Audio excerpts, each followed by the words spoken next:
Good day, ladies and gentlemen. It's a privilege to be joining you from South Africa today.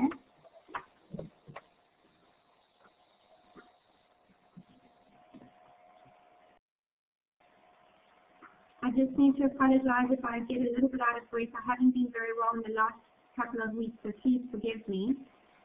But this presentation is about the Hambisela Training Program, which the Cerebral Palsy Association, or CPA, of the Eastern Cape, South Africa, has developed.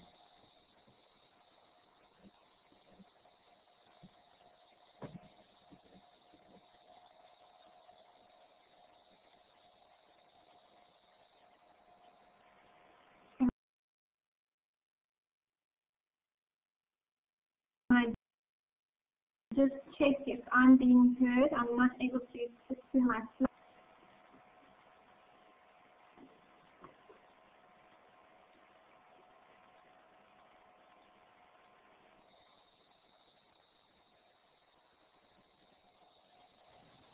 No. Hi, Vanessa. We can actually hear you. It's breaking up a little bit, but if you speak slowly, I think we'll be able to understand you. So go ahead, please.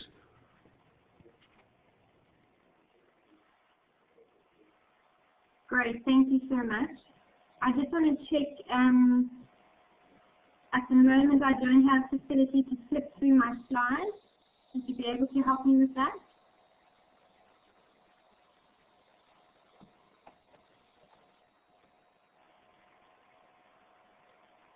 Sure, we can advance the slides for you. If you just say advance, we'll move to the next slide. Great, thank you so much. If you can advance to the next one, so long.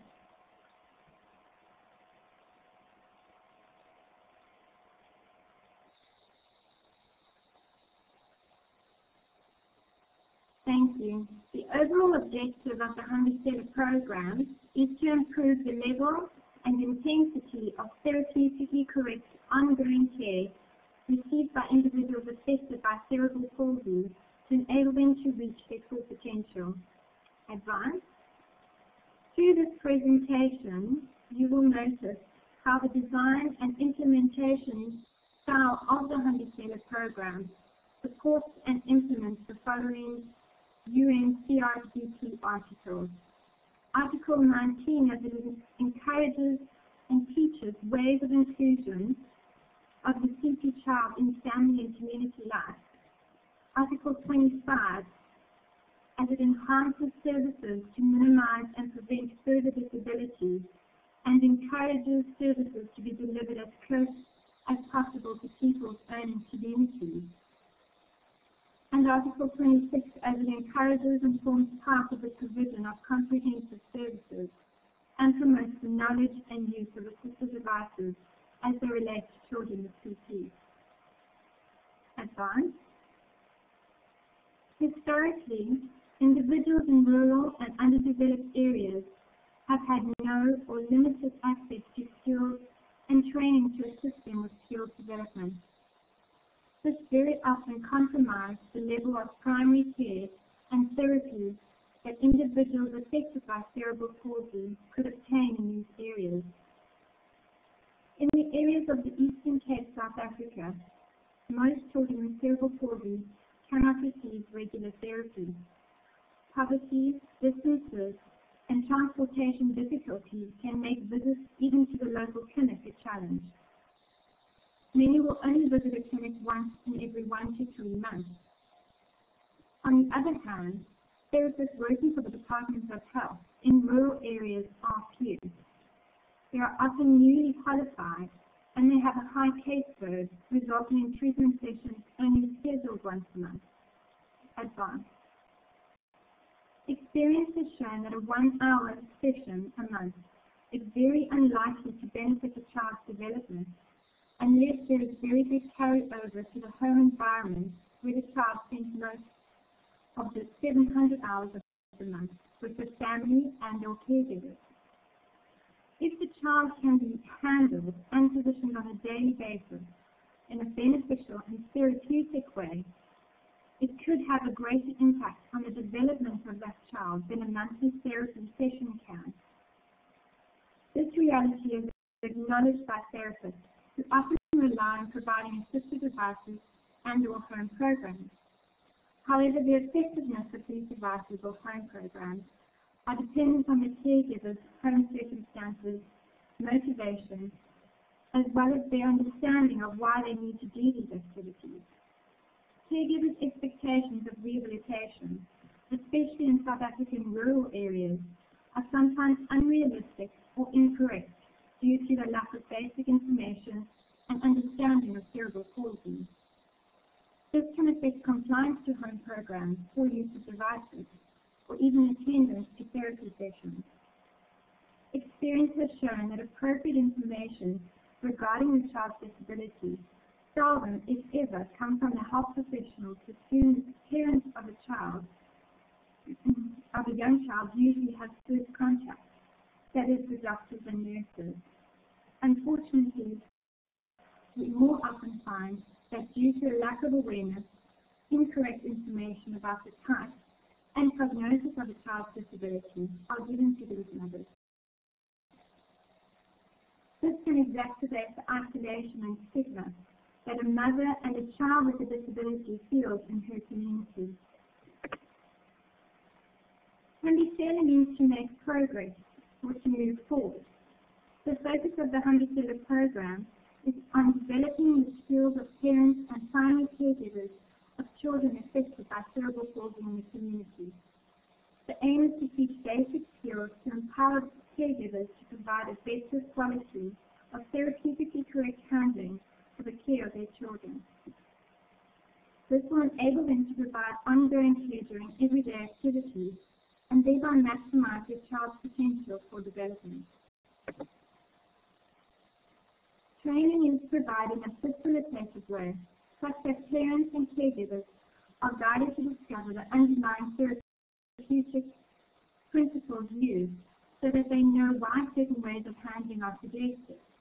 Families and communities can be empowered through this program as their understanding of disability is enhanced. The Hambisela program consists of 7 modules which are run as interactive groups or workshops. Each module has a different topic as follows. Module 1 is the introduction, where we look at what is cerebral palsy. This is a very important session where caregivers meet each other for the first time, hear about what CP is, and get the opportunity to share the story of their child. It is very often an emotional session for some who have never had the opportunity to share their story or to receive information on CP. Module 2 is evaluating your child, which includes the basic steps of normal development. Number 3 is positioning your child. 4, communication. 5, everyday activities. 6, feeding your child. And 7, play. The resources for each module act as a comprehensive group or workshop manual for the facilitator.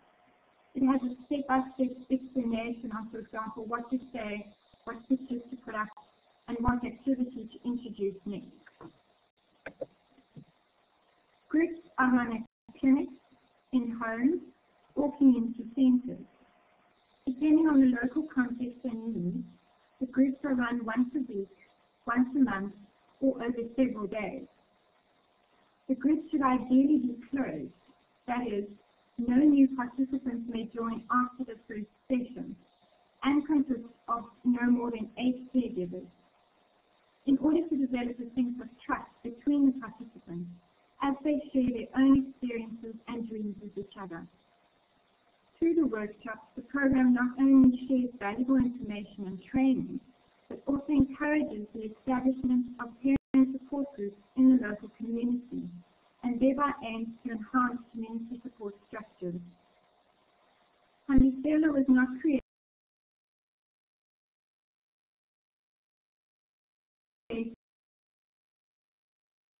with intention to replace or usurp existing health and rehabilitation, or to be used to provide a service when none previously existed. Maintaining or building links and working with local therapists is prioritized wherever possible. The modules can be easily adapted to various contexts and needs in different areas. The sustainability of the program lies in its empowering approach to all those involved with the program.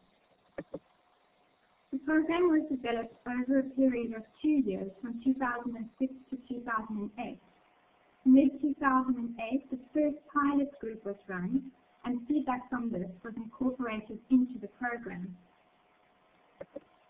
Hambisela was first launched in Nelson Mandela Bay District, Eastern Cape, in 2009, when physio, speech and occupational therapists working in the community were trained by Cerebral Palsy Association as workshop or group facilitators. Facilitator training is a workshop which shares the vision and scope of the Hambisela program and familiarizes the therapist with the material whilst looking at the skills needed to facilitate a group effectively using adult education principles. These facilitators were then equipped to run caregiver groups, thereby impacting the various communities in which they work. The CPA of Eastern Cape provides ongoing skills development sessions, training material, and resources for trained facilitators, and is available as consultants regarding the Hambisela program or therapy in general. Since 2009, various facilitator training workshops have been held around South Africa. For therapists who are unable to attend the facilitator's training, online mentoring is done to assist in understanding the program and how to use the material to its full potential. Once trained, a facilitator can then buy a full set of manuals with all the printed photographs and materials used for the group. A full set of manuals includes a facilitator manual, which is used by the facilitator to facilitate the group, parent manuals, which are summaries of each manual given to each caregiver at the end of the group, the resource manual, which is a comprehensive manual of all the modules and information without the instructors to the facilitator, and the display file with all the display material. These are all sold at cost price. Alternatively, a CD with PDF documents of all the material can be purchased. The material can then be printed at one's own cost. The latest version of Hambisela 2012 includes storytelling as a means to convey information and concepts and to encourage discussion. Storytelling is historically a well-loved method which Indigenous cultures have used to pass down information and ideas. This version is known as the narrative version, which in its initial pilot group appeared to enhance hearing and understanding in the group, especially in building an atmosphere of trust. In the initial group, as many caregivers could identify with the experiences of Neliswa, the caregiver in the story, and therefore felt comfortable to share the story of their child. A qualitative assessment of the progress and impact of the Hambisela program since early 2009 can be made based on the following: feedback from community-based therapists and healthcare workers as well as specialist therapists, feedback from parents and caregivers, and the uptake of the Hambisela program by partner organizations and the impact that they observe. Generally, the feedback from non-specialist therapists and healthcare workers indicates the following key points. The Hambisela program is an excellent supplement to the basic training or education they have from their professional training. It provides them with specific skills, understanding, and experience about cerebral palsy, and practical skills which enable them to better manage the condition. Generally, the undergraduate professional training does not adequately equip therapists and healthcare workers to manage the specific challenges of cerebral palsy in order to improve the lives of their clients. The holistic approach provided by Hambisela increases the familiarity of the healthcare practitioners with the condition and its manifestations or impacts on individuals, and so contributes to earlier recognition of the condition in young children. The focus of the Hambisela program on improving basic skills and understanding at a grassroots level, both with community-based therapists and healthcare workers, and with parents and caregivers, maximizes the impact of the program and enhances its sustainability. The feedback received through interactions with specialist therapists, i.e. those specializing in the management of CP, is overwhelmingly positive. At the 2011 meeting of the South African Neurodevelopmental Therapy Association, held in October, one of the senior Bobart instructors recognized that Hambisela program is the most significant program making a positive impact on the care of individuals with CP in South Africa.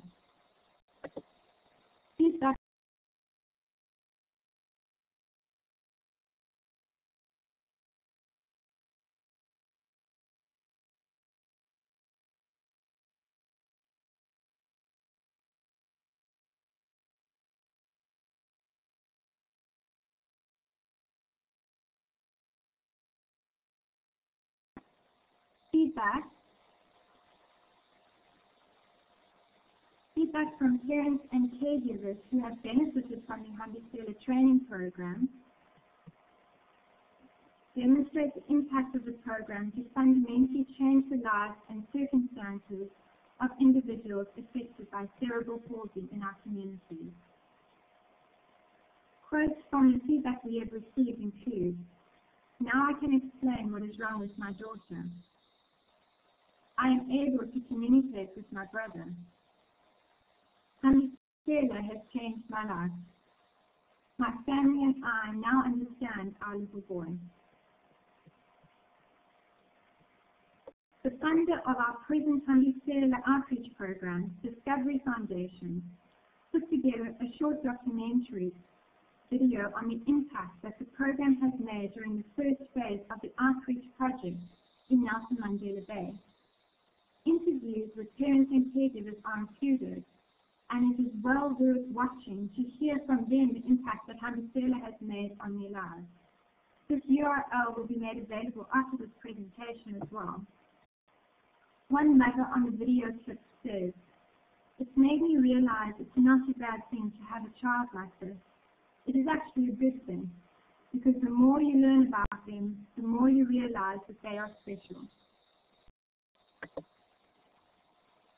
The Cerebral Palsy Association implements the Hambisela program using its own resources and funding only within the Eastern Cape province. Outside the Eastern Cape, Hambisela is implemented in association with implementation partners, independently funded by those partners, including implementation activities in and outside of the Eastern Cape. 380 therapists have been trained as facilitators, and more than 1,500 parents and caregivers have been part of the program thus far. From the launch in Port Elizabeth, Eastern Cape, the program has spread across the country and is being implemented through government and non-government groups. In other parts of the world where Hambisela has been implemented include Uganda through Motivation Africa, who have translated it into the Lao language, Kenya through local therapists, Madagascar, where local therapists are translating the parent manual into Madagascar, and Ghana through the Salvation Army.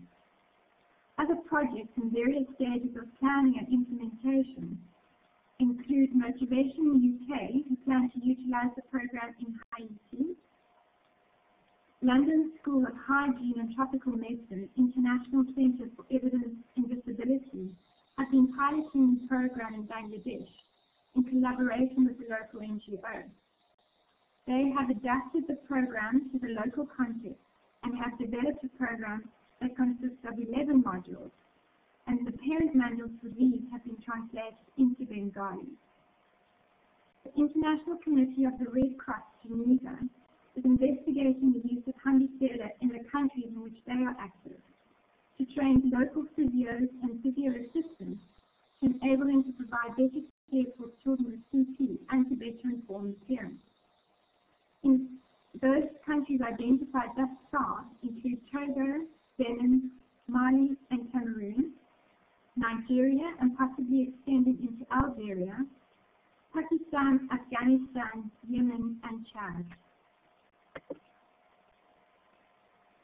The positive feedback received from various people involved in implementing the Hambisela program suggests that the information and approach of the program is meeting very real needs within the community.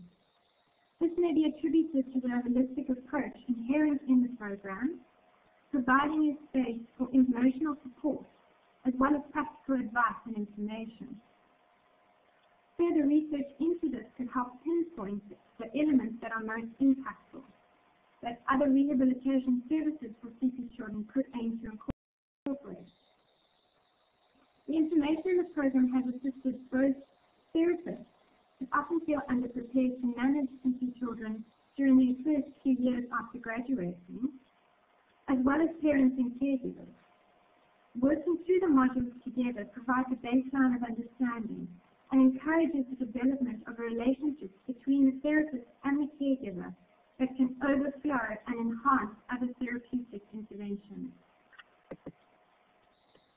Parts of a program like Hambisela could be considered as part of the undergraduate curriculum for physio, speech and occupational therapists, such that therapists start their career with a well-rounded understanding of cerebral palsy and practical ways to assist their clients and families in the community. This could encourage a more holistic approach to the management of CP than do traditional curricula. The program could also be useful in the training of mid-level workers who are working in the community in order to assist them to identify, advise and inform and refer children with CP to the appropriate services. CPA really appreciates the contact with organizations around the world and how they are using and adapting the Hambisela program for their context, as this interaction constantly helps us to learn about how to meet the needs of children with CP and their families. We would so welcome feedback and suggestions from anyone about the program as they use it. We at CPA have been really excited to see how Hambisela has impacted communities and been useful within various contexts and types of rehabilitation services. We also look forward to, in future, working on other formats of basic information on cerebral palsy that could be shared within communities that do not necessarily have trained therapists or rehab workers, and could ideally be shared from one parent to another. Should anyone like more information on the program or have feedback or suggestions, please feel free to contact Anna van der Ham, the Hambisela coordinator, on her email, or to go to our Hambisela website for more information. Thank you so much.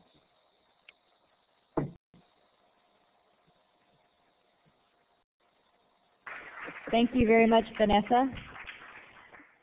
Just want to acknowledge that obviously not every word was captured. It's how many times we saw indiscernible. This is part of what's challenging about doing this type of cyber collaborative. But we also were, because of a very clear presentation in the slides, we're really able to get a sense of what that presentation was about, and really speaks to Chapal's point about alternative models for providing rehabilitation care and services when not everybody is going to see a specialist. We just want to take 2 questions so that we can break for lunch and try and get back on schedule. So do we have questions in the audience or on the webcast for Vanessa?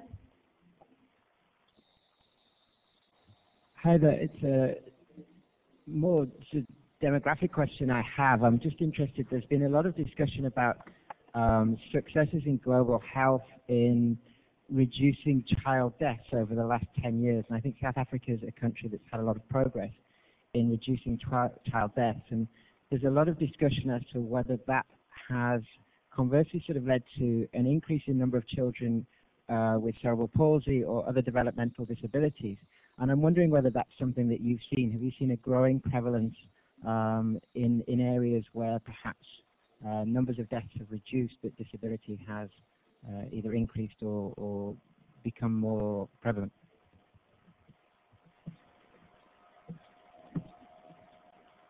Thank you for that question. I don't think that I am an expert in that specific field, but we definitely have a very high number of children presenting with cerebral palsy in our poorer communities, where perhaps improved healthcare over the last few years has resulted in fewer deaths, but we definitely do have very high numbers of disabilities in those areas. So I couldn't say for sure, but I would suspect well.